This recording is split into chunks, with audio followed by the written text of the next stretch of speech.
Tail chip. Tail chip. Most people know me by that, not even my name. It's funny. Yeah, why is that actually? I don't know. Do you want to know the story behind it though? Yeah. It's like there was this like free lunch video with Ben Rayborn, and my name used to be Session Killer because he was like, oh, who's the Session Killer? And he talks about how like Andy Mack ruined one of his sessions one time. So like I moved to Georgia with that name, and some of the kids there were like, oh, like you're kind of ripping, like I see where the name comes from. And I immediately was bummed on it. So what I did was like change it to something that was obviously terrible. And I was in the car with some friends and they were just like, you know what's the worst? A tail chip. And I was like, that's it. Tail chip. Nice. And it stuck. We just got here. How is that your warm-up? Like, we've been friends for years now, and I've never fully heard your story. I know that it has something to do with your heart, but that's kind of like all I know. I just know that you've overcome some crazy shit with your heart. Yeah. So like, what happened with all that? Like, what's up with your heart? So I moved to California when I was 18, Okay. trying to pursue skateboarding. Okay. And I did that for about a year. It was really, really tough on me. Like I was check to check, like working like a 3 a.m. job to like 1 p.m. I would skate anytime I could. Yeah. And that really like wasn't fulfilling enough for me. My front foot came off on that snitch. Oh, really? Like that. Yeah. So scary. And my roommate at the time was in the Coast Guard. And it just worked out one day where one day I went with him to work, like just by chance. And I was like, dude, this is what you do? This is awesome. Like, I love it. So I talked to a recruiter like that next week. And within 2 months, I was like already like getting ready to ship out. I passed all my physical tests. Everything went well. I got in. I served for 2 years and I ended up like coming to right here to Marina Del Rey. Okay. And I was on a patrol boat there for about 2 years. And that's when I was like, okay, like let me take my career to the next level and let me see what I want to do with the rest of my life. Yeah, no, I did that for 2 years, and then I decided I want to get into aviation. I was going to do aviation electronics and be an engineer. So I wanted to get into flight school, and I passed all my written exams, got everything ready, and then I went into the Coast Guard base in San Diego to pass my flight exam, my flight physical. And I was given a physical, they tested my heart and everything, and then they found something that sounded a little strange. And like these things happen, people have murmurs all the time, like it's a normal thing. So basically they were just like, oh, this sounds a little strange, but it's nothing that we haven't seen before. Just go get it like tested, go get it checked out, come back to us in a week. Your shoes look like the writing on my shirt. They do, yeah, the pink and orange. They're literally the same color coordination. That's sick. That is pretty sick. So they referred me to a cardiologist, and basically that cardiologist like got really quiet when he was testing my heart. They did like a cardiogram of my heart, and he like got kind of quiet, and he was just like, how do you feel right now? Are you okay? And I was just like, yeah, like fine. And he was just like, you like should not be okay with like how your heart sounds and looks. Basically what came out was that my heart valve, my aortic valve was 5 millimeters dilated, and they operated on Like, it after. Shrunken? It was like swollen. Like, my aorta was swollen. really swollen, yeah, and like blood was regurgitating the wrong way. So like it wasn't able to pass through? Yeah, Or, exactly. okay. Or it was passing through, but it was also like not closing all the way, and blood was getting in the wrong way. So they were really worried that like, you know, like you hear stories about people that just pass out. Yeah. Like athletes that just like die. on the Yeah. field. They were worried that that was going to happen to me, and they were just like really, really astonished that it hadn't happened already. Oh. And it's kind of crazy that I passed my physicals to get into the Coast Guard in the first place, you know? Yeah, so this isn't something that like a normal physical can pick up then. It should have been picked up, is what I'm saying. Oh. Yeah. Okay. Like they should have picked it up at birth. And so I went like my whole life without ever knowing that it was there. And I even got into the Coast Guard. And the crazy thing is like, if I wouldn't have gone into flight, like if I didn't want to become an aviation electronic technician, they wouldn't have found it. Right, because they don't do that specific test for other things. They would have just been like, oh, it's just a little murmur, like it sounds fine. But since they're so like diligent about like the health or whatever there, they were like, no, we got to make sure that he's good so he doesn't pass out in the air when he's doing tech work on a plane or something. It's just like, it's a life-saving service, so they need to make sure that you are super ready to Right. jump off that plane and save someone's life if you need to. Right, Or okay. that helicopter. They told me that 3 months later, it was March of 2020 in the pandemic. They were like, they thought I was super, what's the word? They thought it was dangerous for me to get COVID.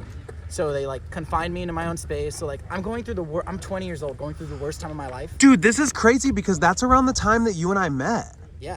Whoa. I didn't even know all of that was going on then. I really didn't try to talk about it too much. For sure. Makes sense.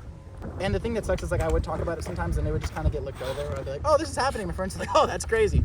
Like, you know, or like it would happen and people would be like, yeah, but like the pandemic's crazy, huh? Or it's like there was other things going on. Sure. So it's just like I really didn't even have the availability to be like, hey, can someone like come hang out with me, because like everyone was stuck in the same houses. Yeah. And then the risk too. Exactly. Because you were at an increased risk. And I was a little scared of the Coast Guard too, like finding out that I had someone over or something. When in reality, looking back on it, like. Sure, yeah. And it sucks because the year before leading up to that was like the best. Like I just put out a part for the first time. Like skating was going really well. I started running again. When I found out about my heart, I got super into running. I was just like, okay, like I'm gonna really take care of my heart before the surgery. 3 months later, I was just kind of chilling. I would like go on little jogs or like I would skate around the house that I was at. Yeah. But it wasn't anything serious. I wouldn't like take my heart to anywhere extreme. But then the day before my surgery, like an idiot, I was I decided to run 20 miles. Oh God. Just to like prove to myself I could do something. Right. Because in the middle of the pandemic, I was listening to the David Goggins book. Oh, where he talks about when he had his surgery and he ran 15 miles the day before. He had a hole in his heart. Oh, His was gnarlier. Yeah, he had a hole like this. Oh shit.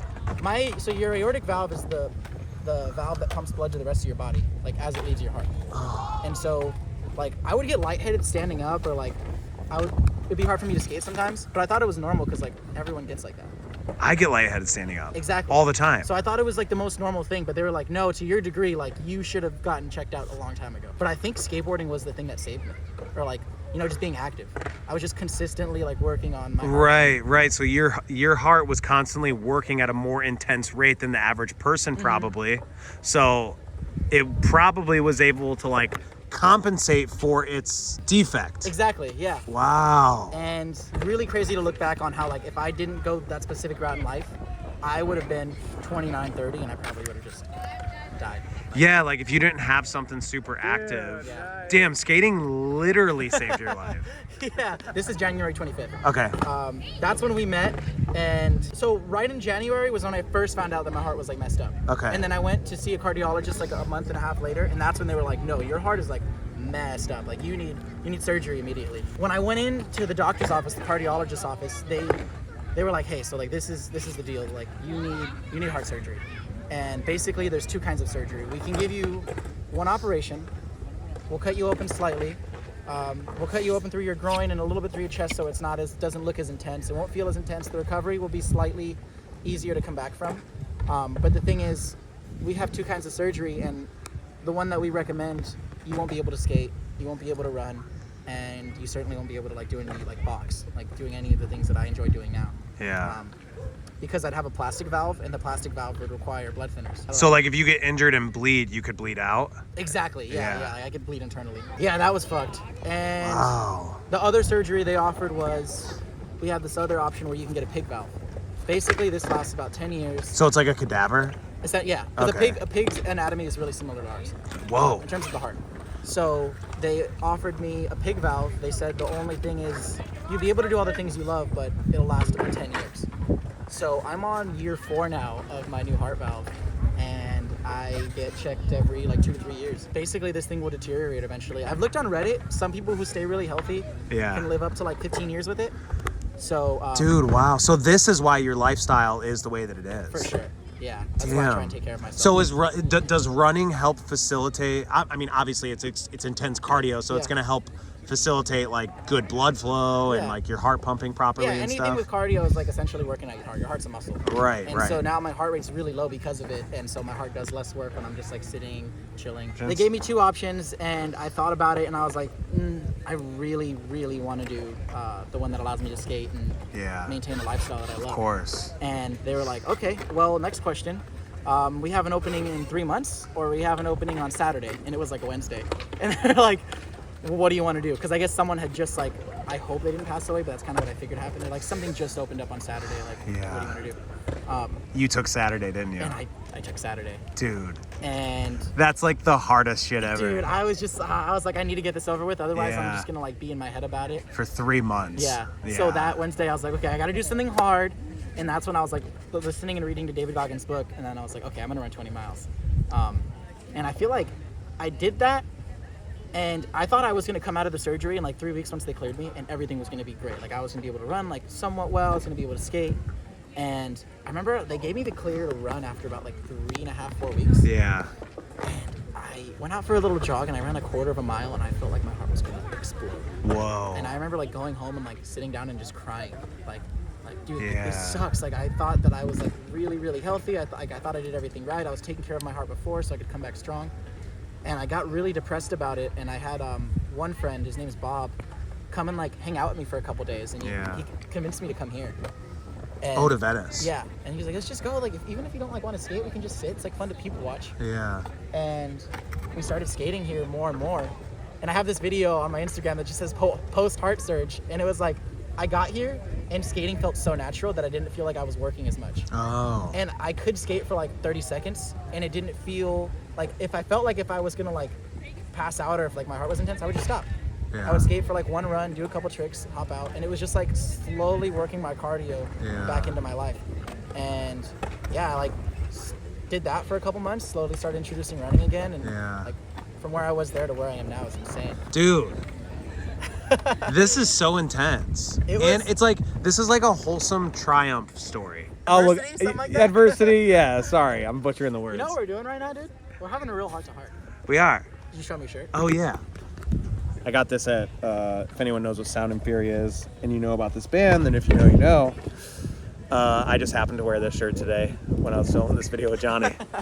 Never taken my shirt off for a video. This is weird. You're good, dude. So like, You're they jacked. cut me open right here, Whoa. and then they put a tube in me right here, Okay. and then they put another one right here, and then another one right here. Basically, this was for my lungs, and then they have another one that I obviously can't show you, but they like cut me open on my groin. Yeah. Like really thick. It's like from here to here. But yeah, the other surgery that they offered, it would be the same thing, but now because I'm gonna need another surgery, the next one's gonna completely break my sternum. Yeah, that was the conundrum, or that was like that was the catch. Was like, okay, if we do this one surgery, you'll never need to break your sternum. But if you wait and you get another one in the future, we're gonna have to tear So that why would you have to break your sternum? I don't get it. because they can't cut in from the same spot. And then go in again. So when they replace the pig valve? When they replaced the pig valve for the first time, yeah, or I guess the second time. So what's the expiration date on the pig valve? That's why I just try and take care of my heart. Because like I was Okay, saying so they earlier, don't actually know? Or is it it's like a just wide catch. range? Like usually they said 5 to 10 years, but I've Okay. read online that like some people will say it lasts up to like 15. I mean, if my life looks different in 10 years and it's still going and I need another surgery, then we'll see. Like if I have kids and a family, like obviously I should choose the one that allows me to like stay alive. Dude, and the military takes care of all this. Dude, completely retired. Holy I'm completely shit. retired.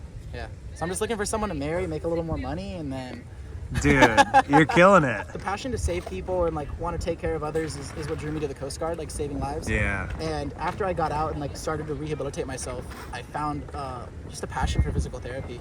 And the programs I'm in now for my benefits from retiring, like I'm going to school for free, which is Dude, huge, so sick. so insane. And now I get to like, I'm on my way to becoming a physical therapist over the Damn. next couple years, and it's all paid for. And I just like feel so blessed and grateful that like everything that happened, I would do it again if it meant this. Also, speak on that note, there's a foundation that you're a part of that I know nothing about. So talk so about that for a then little this bit. goes into the whole running thing. I Okay. found running when I was getting back from the surgery.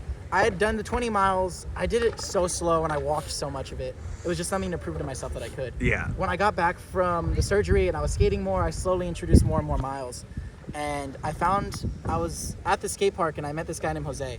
And I was like, oh, I'm so sore from running. And he was like, oh, you run? That's cool, man. Me too. Like skaters don't run. Like this is the craziest thing. Yeah. So I met this guy who runs at Mayberry Park in Whittier.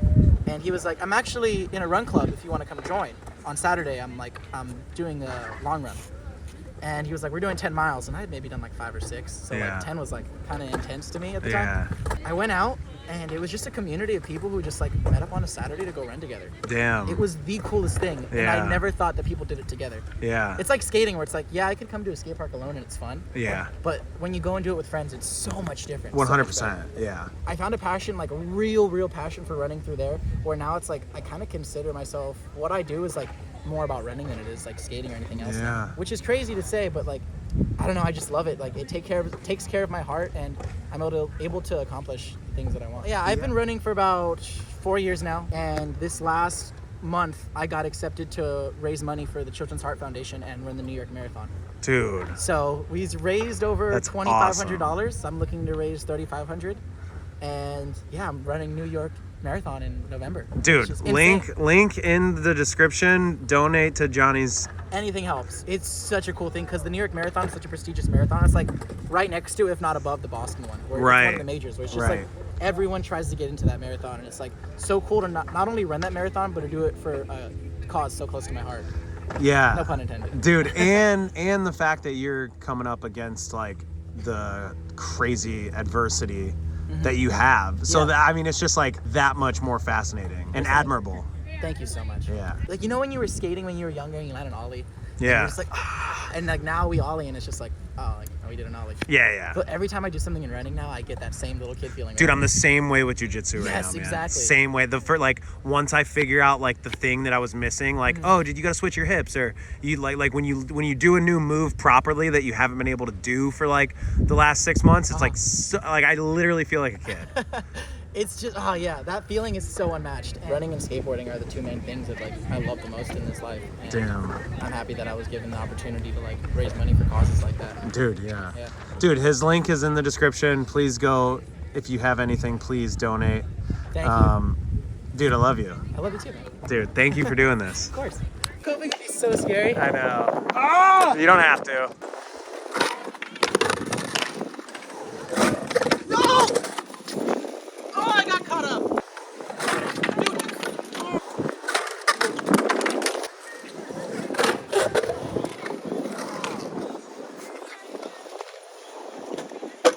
So scary, dude. Okay, just so we know, just to clarify, there's like 9 to 6 inches of vert on that side. So scary. That was crazy. That was so good.